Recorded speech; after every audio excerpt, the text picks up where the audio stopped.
Sáquennos de aquí. Entrevista a María Sima. Nicky Eltz. Editorial.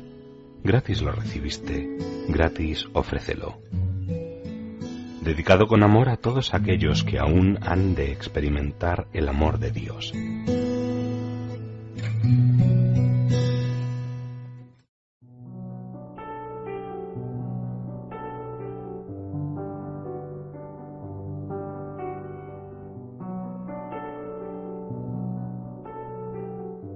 La enfermedad.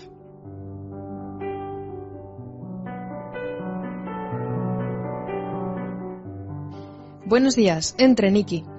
¿Qué tal la habitación en la casa de la señora Schwarzman? Somos amigas de prácticamente toda la vida y con frecuencia me ayuda a escribir las direcciones en los sobres. ¿Dijo qué tal se encontraba? La habitación es estupenda, María. Mucho más cómoda que la de un hotel. Gracias. Ha sido una buena idea alojarme allí. Dijo que se encontraba bien, pero que tenía que tener cuidado, pues su corazón no es tan fuerte como antes. Me pareció que estaba feliz. Continuemos. Hablando de debilidades físicas o de discapacidades, ¿le ha visitado algún alma de las que sabía, y ellas también, que hubieran tenido alguna discapacidad durante su vida? Sí, muchas. Cuando se me aparecieron estaban totalmente curadas. Desaparecen las sillas de ruedas, desaparecen las deformaciones y las cicatrices. Una vez, sin embargo, un alma se me apareció con un gran bocio. Pero esto solo ocurrió para que su familia me creyera cuando les contara que su pariente se me había aparecido con determinadas instrucciones para ellos. Me preguntaron qué aspecto tenía y cuando les mencioné lo del bocio, me creyeron y me escucharon. Ahora recuerdo un alma que había sido muda durante su vida y que, por supuesto, habló perfectamente cuando se me apareció. Mostró mucha alegría de poder hablar, pero no pudo averiguar por qué no podía hacerlo cuando vivía. Si durante su vida terrenal usaban sillas de ruedas, ahora ya no, y caminan perfectamente. Toda imperfección, ya sea pequeña o importante, desaparece. Pero recuerde que yo solo veo a aquellas almas que se encuentran en el nivel más alto del purgatorio. Lo digo porque otros han visto sufrimientos y heridas en las almas, aunque no eran las mismas que padecían en vida. Son sufrimientos del alma y no del cuerpo, debido a que ya no poseen un cuerpo físico. Creo que lo más cercano que he visto fue cuando se me apareció un sacerdote y tras decirme lo que necesitaba, me dio la oportunidad de preguntarle por qué tenía la mano derecha tan negra, sucia y dolorida. Su respuesta fue: dígale a los sacerdotes que no dejen de bendecir a los fieles, a los hogares y a los objetos religiosos. Me negué en varias ocasiones a hacerlo y por lo tanto ahora debo sufrir en mi mano derecha. ¿Es el SIDA un castigo de Dios? Sí lo es, pero prefiero llamarlo reparación y es por la inmoralidad de los hombres. Si esto escandaliza a alguien, diciendo que Dios entonces no es un Dios de amor, hay que afirmar que el castigo y la reparación son también por amor.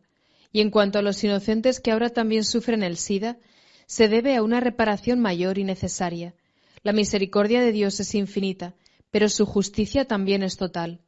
Les digo que si supiéramos de su justicia ahora, como lo sabremos en el cielo, muchos de nosotros moriríamos bajo el peso de nuestros pecados.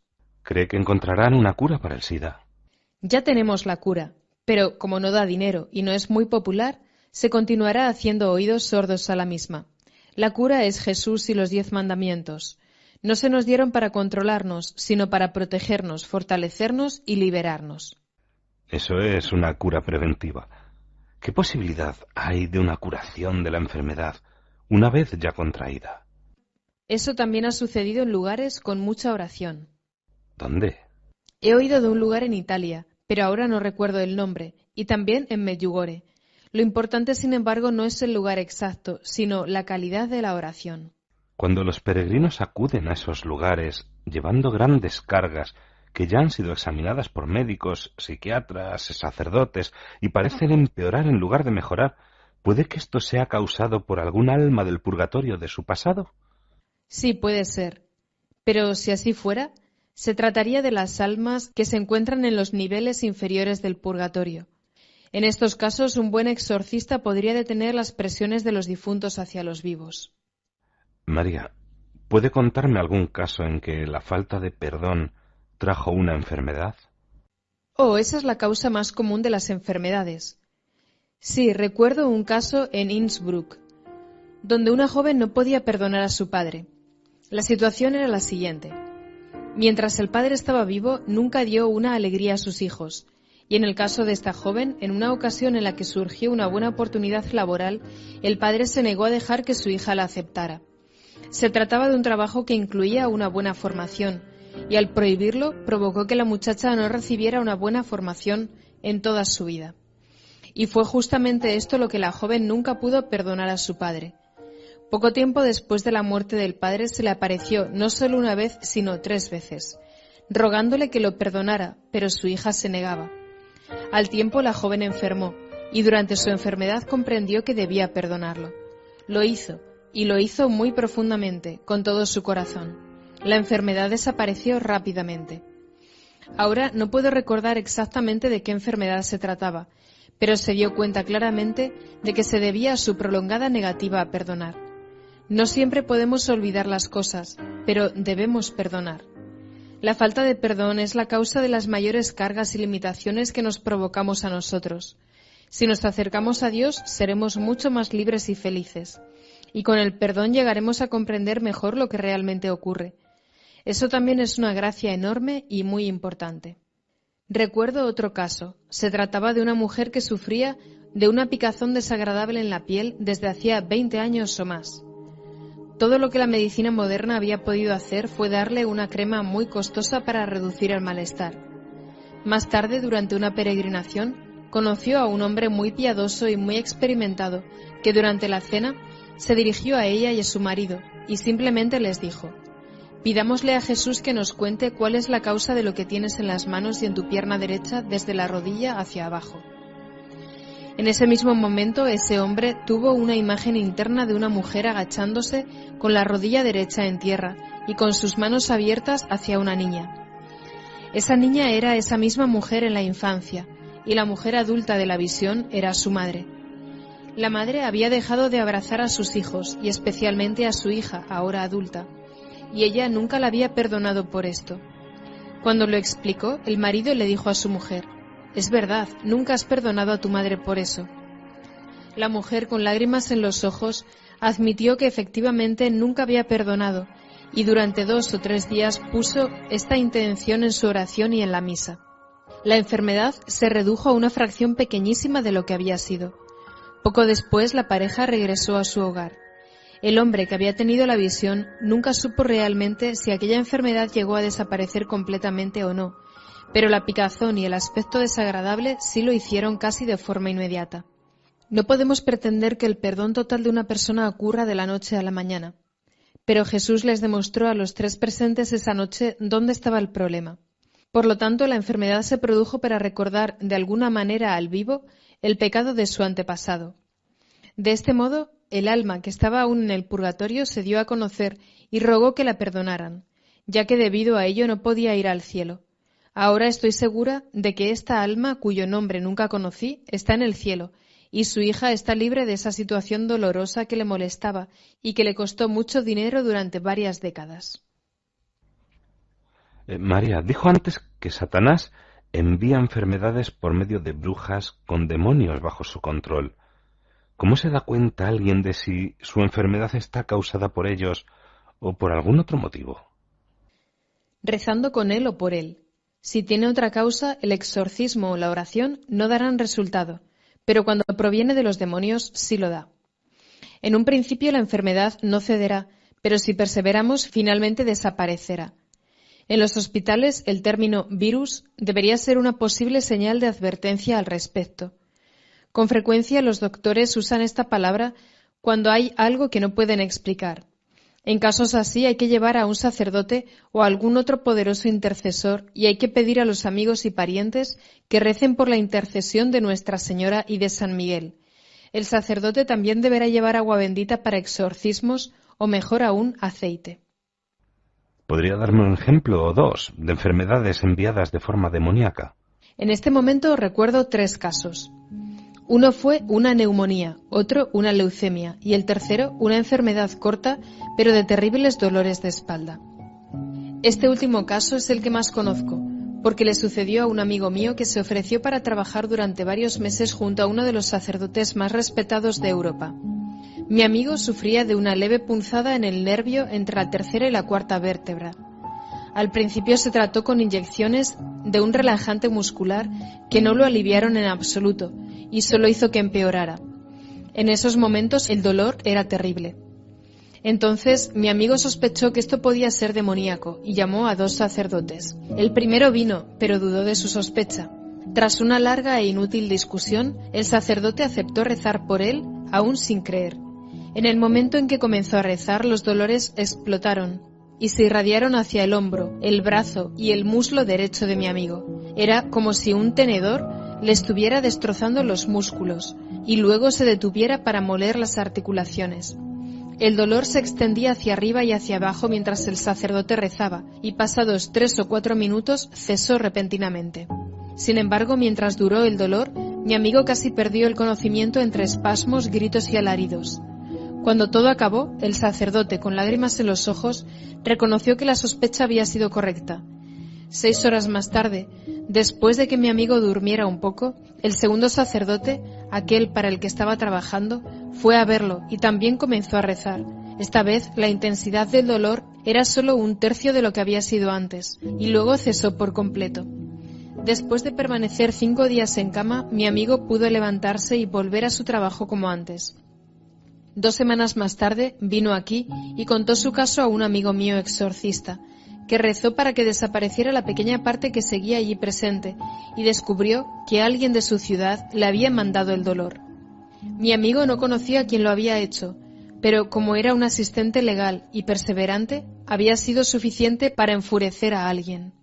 ¿Necesitaba esa persona desconocida saber que existía un pequeño problema en su espalda?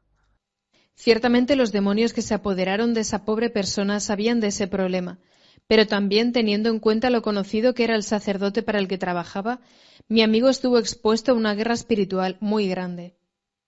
¿Las oraciones pueden ayudar desde lejos a alguien si no está abierto a que recen con él? Sí, por supuesto, y son demasiadas las personas, sacerdotes inclusive, que no tienen una fe tan fuerte como para creer que sea así, y por tanto no lo ponen en práctica. En la Biblia, Jesús curó al sirviente del centurión a distancia. Jesús le dijo al centurión: «Puedes irte, como has creído se cumplirá lo que pides». Jesús sanó al sirviente gracias a la fe de su amo en él, pero no fue la fe del amo la que realizó la curación. Es algo que suele preocupar a quienes piensan que su fe es demasiado débil para ayudar a alguien. Jesús nunca es débil para ayudar, pero frecuentemente debemos esperar porque su plan es distinto al nuestro. Pero en los casos en que el afligido se encuentra a distancia es muy útil tener la mayor información posible al rezar. Con frecuencia hay que identificar y nombrar específicamente las influencias demoníacas sobre esa persona antes de que disminuyan y desaparezcan, y para ello debemos rezar mucho y hacer nuestra tarea con perseverancia, confiando en que Dios proveerá lo necesario. Cuando se acercan a usted personas alteradas o intranquilas y toma nota de los nombres de sus parientes difuntos, ¿es testigo luego de la paz que reina en esas personas, en la familia o en su hogar después de las misas y las demás oraciones? Sí, casi siempre, pero depende por supuesto de si mantenemos o no el contacto. Muchas personas lo hacen durante mucho tiempo, y a pesar de que no soy psiquiatra ni médico, con todos esos nombres en mi mente, puedo saber cuándo un niño alterado y preocupado se transforma rápidamente en un niño feliz, y esto sucede sin ningún tipo de terapia o fármaco. Me da mucha alegría ser testigo de estos cambios con tanta frecuencia. Jesús y María no excluyen a nadie de su paz y su felicidad. En la actualidad, en muchos campos de la medicina se utiliza la hipnosis como parte de la terapia o para saber qué ha ocurrido en el pasado que pueda tener algo que ver con la enfermedad en cuestión. ¿Le han dicho algo las almas acerca de la hipnosis? Las almas me han dicho que la hipnosis es peligrosa y es un pecado. Nadie debe manipular nuestro subconsciente, y en caso de que se practique, los testimonios que se obtienen no son dignos de confianza. Algunas personas que creen en la farsa de la reencarnación basan sus creencias en los resultados de la hipnosis. Este es solo un caso en el que un pecado relativamente pequeño genera gran confusión. Cuando estamos muy enfermos y sufrimos grandes dolores, ¿qué les está permitido hacer a los ojos de Dios a los médicos que nos atienden? Un alma me dijo una vez que había tenido que sufrir muchísimo porque había sido médico y había acortado las vidas de algunos de sus pacientes con inyecciones para disminuir su sufrimiento. Los médicos nunca pueden matar a un paciente. Sí pueden, en cambio, suministrar fármacos para disminuir el dolor. Dios es solo quien da y quita la vida. De lo contrario, es un asesinato como cualquier otro. Cuando un médico le quita la vida a un paciente, el alma del paciente debe sufrir en el purgatorio el tiempo que debería haber sufrido en la tierra, ¿o es el propio médico quien luego deberá cargar con ese sufrimiento?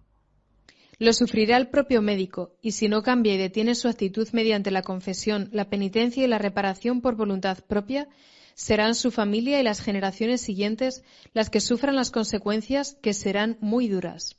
Dios mío, ¿conoce algún caso en que una generación posterior sufriera estas consecuencias? ¿Y de qué manera? Sí, lo conozco. El caso que recuerdo ahora tiene que ver con la nuera de un médico que con frecuencia practicaba la eutanasia a sus pacientes. Esta mujer había perdido muchos niños y, sin embargo, tanto ella como su esposo estaban completamente sanos, por lo que los médicos estaban sorprendidos por la cantidad de niños sin vida que había dado a luz. El problema de esta pareja de una generación más joven era parte de la reparación que Dios necesitaba por los pecados del médico que practicaba la eutanasia.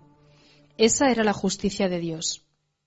Esto quiere decir que tanto el que practica abortos como su familia sufrirán todo lo que los niños asesinados deberían haber sufrido a lo largo de toda su vida si se les hubiera permitido vivirla tal y como Dios había planeado. Sí, a menos que detengan su actitud inmediatamente y reparen por ella. He oído decir que las ciudades de Sarajevo, Mostar, Vukovar eran, antes de la división de la antigua Yugoslavia, las ciudades del país donde con mayor facilidad se practicaban abortos. Con respecto a la justicia divina, ¿se debe a ello el que esas ciudades sufrieran el mayor daño durante la guerra de los Balcanes? Podría ser. En los lugares en los que se concentran pecados que atentan contra la vida, Dios inevitablemente aplicará su justicia.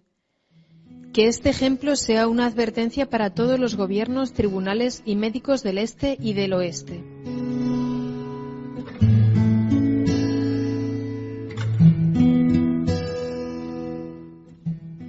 Sáquennos de aquí.